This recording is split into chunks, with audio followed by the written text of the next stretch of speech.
తలలో ఉంచినట్లయితే చిన్న ప్రార్థన చేసుకుందాం.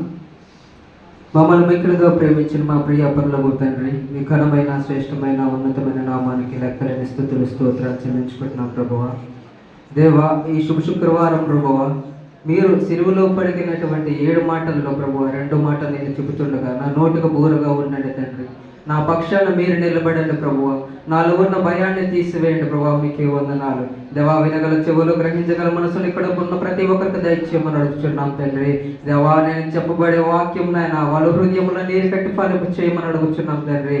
దేవా, ముందున్న సమయం అంతా మీ చేతులకు అప్పగిస్తున్నాయన దేవా. మీరు నా పక్షాన నిలబడి నాకు తోడుగా ఉండి నడిపించమని నజరుడైన యేసుక్రీస్తు అతి పరిశుద్ధ నామములో అడిగి వేడుకొని చిన్న ప్రార్థన పొందిన మా పరమ తండ్రి, ఆమేన్. హల్లెలూయా. యేసు ప్రభువారి సిలువలో పలికినటువంటి 2వ మాట అండి. లూకాసు వార్త 23వ అధ్యాయము 43వ వచనం.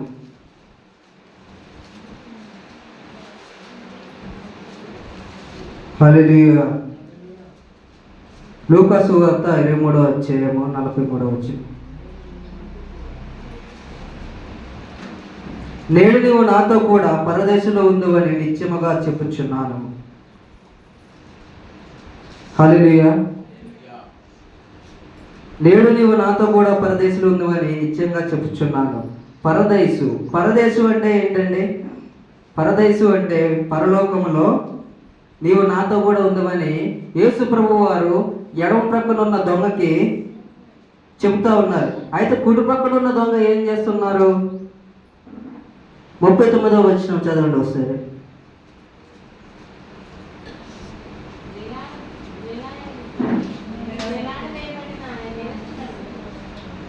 చదవండి. వేలాల వేయబడిన ఆ నేరస్తుల్లో ఒకడు ఆయనను దూషించుచు, నీవు క్రీస్తువు కదా, నిన్ను నీవు రక్షించుకొనుము, మమ్మ కూడా రక్షించమని చెప్పాను. అయితే 2 దొంగలు కూడా రక్షించమని వేడుకున్నారు, కానీ 2 మాటల వెనకాల ఉన్న పరమార్థం వేరు. ఒకడేమో నిన్ను నువ్వు రక్షించుకొని మమ్మను రక్షించమని కుడి ప్రక్కనున్న దొంగ చెబుతున్నాడు.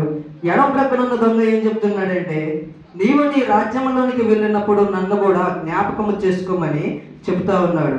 అయితే కుడి ప్రక్కనున్న దొంగ దేనికి విడిపించమని చెబుతున్నాడు?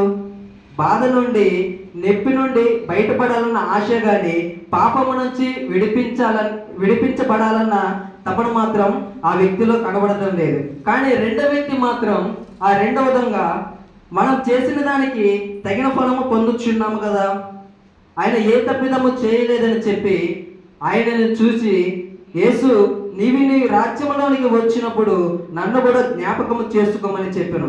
అయితే 2వ వ్యక్తి పశ్చాత్తాపంతో దేవుని యందు విశ్వాసంతో నమ్మాడు, దేవునిని అడిగాడు. ఆయన పరదేశంలో దేవుని యందు ఆనందించు పరదేశకు వెళ్ళగలిగాడు. అయితే 1 పేతురు 3వ అధ్యాయము 19-20 వచనాలు. దేవుని దీర్ఘశాంతము ఇంకా కనిపెట్టబడుచుండినప్పుడు పూర్వము నోవాహు దినములలో ఓడ సిద్ధపడుచుండగా అవిధేయులైన వారి యొద్దకు, అనగా చెరలో ఉన్న ఆత్మల యొద్దకు ఆయన ఆత్మస్వరూపిగానే వెళ్ళి వారికి ప్రకటించెను. హల్లెలూయా. దేవునికి స్తోత్రం. హల్లెలూయా. యేసు ప్రభు వారు పరదేశం అంటే ఏంటండి? చెరలో ఉన్న ఆత్మల యొద్దకు, అంటే యేసు ప్రభు వారు పుట్టక మునుపు ఎవరైతే చనిపోయి ఉన్నారో, ఎవరైతే రక్షించబడలేదో వాళ్ళని అలా వదిలేకుండా పాతాళంలో ఉన్న ఆత్మల యొద్దకు యేసు ప్రభు వారు ఆత్మ రూపిగానే ఈ యొక్క వ్యక్తిని కూడా తీసుకుని వెళ్ళి అక్కడ ఆయన వారందరికీ సువార్త ప్రకటించి వారందరినీ పరదేశంలో తీసుకొని వెళ్ళాడు. హల్లెలూయా. అయితే 2వ వ్యక్తి ఎందుకని పరదేశంలోకి వెళ్ళాడు చెప్పాలి అందరూ. 2వ వ్యక్తి ఎందుకు పరదేశంలోకి వెళ్ళాడు? క్షమాపణతో దేవుని అడిగాడు, పశ్చాత్తాపంతో అడిగాడు కాబట్టి దేవుని రాజ్యంలో తను కూడా దేవుడు జ్ఞాపకం చేసుకోమని చెప్పాడు కనుక వెళ్ళాడు. కానీ 1వ వ్యక్తి ఎలా కాదని దేవుణ్ణి దూషించాడు. నువ్వు నిజమైన దేవుడు అయితే నిన్ను నువ్వు రక్షించుకోమని దేవుణ్ణి దూషించుచు అడిగాడు. 1వ వ్యక్తి నరకములోకి వెళ్ళగలిగాడు, కానీ రెండో వ్యక్తి మాత్రం దేవుని కుడిపార్శ్వమున ఆయన యందు ఆనందించుచు పరలోకానికి వెళ్ళగలిగాడు. దేవుని యందు ప్రియ దేవుని సంగమా, రెండోవాడు ఒక్కరోజు సహవాసానికే దేవునితో పరలోకానికి వెళ్ళాడు. కానీ మనం సంవత్సరాలు పడి మందిరాలకు వస్తూనే ఉంటాం, అయ్యగారు చెప్పే వాక్యాలు వింటూనే ఉంటాం, క్రిస్మస్లు జరుపుకుంటాం, గుడ్ ఫ్రైడేలు జరుపుకుంటాం, ఏమండి సభలకు వెళ్తే సభల్లో ఉన్న వాక్యాలు వింటూ ఉంటాం, ఈస్టర్ పండుగలు జరుపుకుంటాం. కానీ మనలో మార్పు అనేది ఉండదు, పశ్చాత్తాపం ఉండదు, విశ్వాసం ఉండదు, నమ్మకం అనేది ఉండదు. ఇక్కడ ఉంటారు, వచ్చి ఒక గంట ప్రార్థన చేసుకుంటారు, వెళ్ళిపోతారు.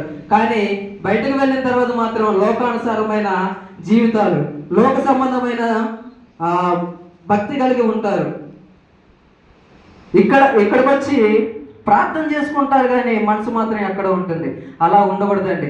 మనం చనిపోయిన తర్వాత మన యొక్క ఆత్మ ఎక్కడికి వెళ్తుంది అనేది ఒక్కసారి ఆలోచించుకోవాలి. రెండో వ్యక్తి దేవుని యందు ఉన్నాడు, మొదటి వ్యక్తి మాత్రం నరకంలో ఉన్నాడు. మనకి భూమి మీద మరణము ఉంది కదా, మరణం ఉంది కదండి. మరణము ఎంత నిజమో ఆకాశంలో పరలోకం అనేది ఉంది, నరకం అనేది ఉంది. లాజరు ధనవంతుడు, ఒకసారి ఆ వాక్యం చదవండి. లాజరు ధనవంతుడు, లూకా సువార్త 16వ అధ్యాయము 16వ అధ్యాయంలో 20వ వచనంలో లాజరు ధనవంతుడు ఇద్దరు ఉంటారండి. లాజరేమో దరిద్రుడు, ఇంకొకతనేమో ధనవంతుడు. ఇద్దరు చనిపోతారు. ఇద్దరు చనిపోయినా కానీ లాజరు మాత్రం అబ్రహాము కుడి పార్శ్వమున ఆనందించుచూ ఉంటాడు. ధనవంతుడు మాత్రం నిత్యం ఆ యొక్క అగ్నిలో నరక యాతన అనుభవిస్తూ ఉంటాడు. మనకున్న డబ్బు శాశ్వతం కాదండి. మనకున్న డబ్బు మనని పరలోకానికి తీసుకువెళ్ళదు. మనకున్న ఆస్తి మనని పరలోకానికి తీసుకువెళ్ళదు. మన స్నేహితులు మన పరలోకానికి తీసుకొని వెళ్ళరు. ఒకనొక రోజు సమయం వస్తుంది, రాకడ దినాలు వచ్చినప్పుడు నేను ఎత్తబడే గుంపులో నేను ఉంటున్నానా లేదా నరకములకు వెళుతున్నానా ఒక్కసారి ఆలోచించుకోండి. ఇద్దరు స్నేహితులు ఉన్నారంట. ఇద్దరు స్నేహితులు కూడా చర్చికి వచ్చేవాళ్ళే. ఇద్దరు స్నేహితుల్లో అనుకోకుండా ఇద్దరు చనిపోయారు యాక్సిడెంట్లో. అయితే ఒకడేమో నరకానికి వెళ్ళాడు, ఇంకొకడేమో పరలోకానికి వెళ్ళాడు. అయితే ఈ నరకానికి వెళ్ళిన ఒక వ్యక్తి దేవుడిని అడుగుతున్నాడు, ప్రభువా నేను కూడా ఆ వ్యక్తితోనే వచ్చాను కదా నాయన, మీ యొక్క మందిరానికి వచ్చాను కదా ప్రభువా, మీ యొక్క ప్రసంగాలు విన్నాను కదా నాయన, నీ ఎన్నో పాటలు పాడాను కదా ప్రభువా, ఎన్నో ప్రార్థన చేశాను కదా నాయన, కానీ నేను మాత్రం ఎందుకు ప్రభువా ఈ యొక్క నరకంలో నరక యాతన అనుభవిస్తున్నాను అని దేవుని అడిగితే దేవుడు అన్నాడు, ఎవడైనా కానీ ఒకడు ఆత్మ మూలముగాను నీటి మూలముగాను జన్మించితేనే కానీ పరలోకానికి వారసులు గారని దేవుని వాక్యం సెలవిస్తా ఉంది. కానీ మొదటి వ్యక్తి మాత్రం దేవుని యందు ఆనందించుచూ ఉన్నాడు. ఈ చనిపోయిన వ్యక్తి మాత్రం నిత్యం నరకంలో నరకయాతన అనుభవిస్తూ ఉన్నాడు. అక్కడ అగ్ని ఆరదు, పురుగు చావదు. ముందుగా మనం ఇక్కడికి వస్తున్నప్పుడు మన మనసును మార్చుకోవాలి, మన బుద్ధిని మార్చుకోవాలి. అందులో ఒక దైవ సేవకుడు ఒక పాట పాడారండి, నీ మనసు మారాలే, మారాలే, నీ బుద్ధి మారాలే, బ్రతుకు మారాలే, నిమ్మ మారాలే, నీ మనసు మారాలే, నిమ్మ మారాలే, నీ బ్రతుకు మారాలే, నిమ్మ మారాలే, నీ మనసు మారాలే, నిమ్మ మారాలే, నీ బ్రతుకు మారాలే. యేసయ్యా వైతోరో నేనయ్యా నాడయ్యా, యేసయ్యా వైతోరో నేనయ్యా నాడయ్యా, నీ మనసు మారాలే, నిమ్మ మారాలే, నీ బుద్ధి మారాలే, బ్రతుకు మారాలే, నిమ్మ మారాలే, నీ మనసు మారాలే, నిమ్మ మారాలే, నీ బ్రతుకు మారాలే. ఏం మారాలండి? మన యొక్క మనసు మారాలి, మనము మారాలి, మన బుద్ధి మారాలి, మన బ్రతుకులు కూడా మారాలి. ఎన్ని సంవత్సరాలు చర్చకు వచ్చినా కానీ అవిశ్వాసంతో నడుచుకోవద్దండి. విశ్వాసంతో దేవుని యందు కన్నీటితో మన పాపాలని ఒప్పుకొని యేసే నిజ దేవుడని తెలుసుకొని రక్షణలోకి నడిపించబడిన వారు పరలోకానికి నిత్య వారసులు అవుతారు. హల్లెలూయా, హల్లెలూయా. మన బట్టలు తెల్లని వస్త్రాలు వేసుకొని వచ్చినంత మాత్రాన పరలోకానికి వారసులు కారు. ఇంకొక ఇద్దరు స్నేహితులు ఉన్నారు.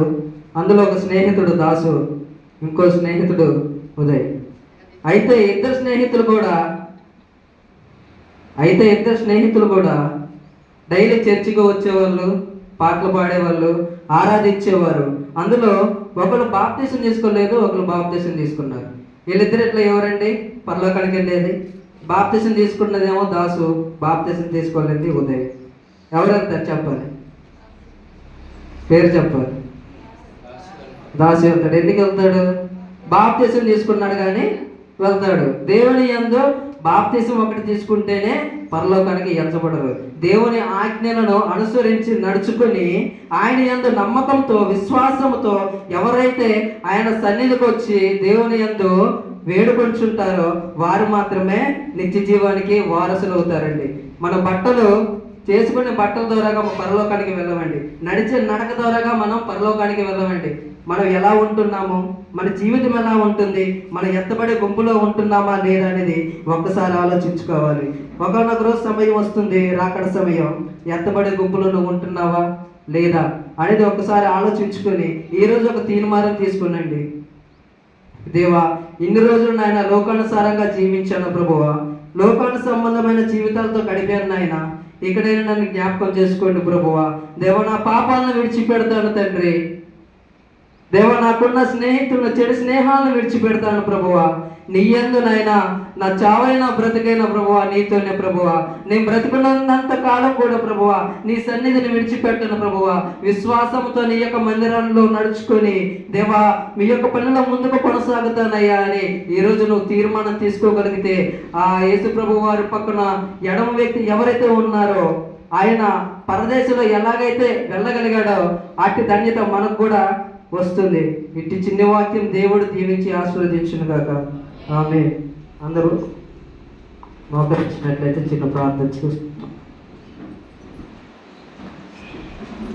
మహోన్నతుడా, మహాగణుడా, సర్వశక్తిమంతుడా, సర్వాధికారి, గొప్ప దేవుడా, దేవా ఈ రెండో మాట ద్వారాగా నాయన దేవా మాతో అందరితో మాట్లాడినందుకు వందనాలు ప్రభువా.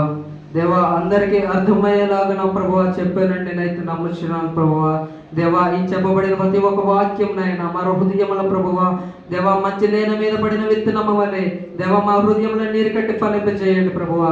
దేవా లోకానుసారంగా నాయన ఎవరైతే జీవిస్తున్నారో ప్రభువా వాళ్ళందరూ కూడా ప్రభువా మారు మనసు పొంది నాయన మీరే నిజ దేవుడని తెలుసుకొని ప్రభువా దేవా మిమ్మల్ని సొంత రక్షకుడుగా అంగీకరించిన ఆయన దేవా నాయన బాప్తిజంలోకి నాయన నడిపించమని అడుగుచున్నాం తండ్రి. దేవా ఇదిగోండి ప్రభువా ఈ యొక్క నాయన 3 మాటలకు వెలుచుండగా నాయన మీ యొక్క ఆత్మాభిషేకంతో ఆ యొక్క బిడ్డను మీరు ముట్టి నాయన ఆ యొక్క ఆత్మతో నింపమని అడుగుచున్నాం తండ్రి. ముందున్న సమయం అంతా మీ చేతులకు అప్పగిస్తున్నాయన దేవా నజరేయుడైన యేసుక్రీస్తు పరిశుద్ధ నామములో ప్రభువా నా ఈ చిన్ని ప్రార్థన అడిగి వేడుకొని పొంది ఉన్నాం మా పరమ తండ్రి.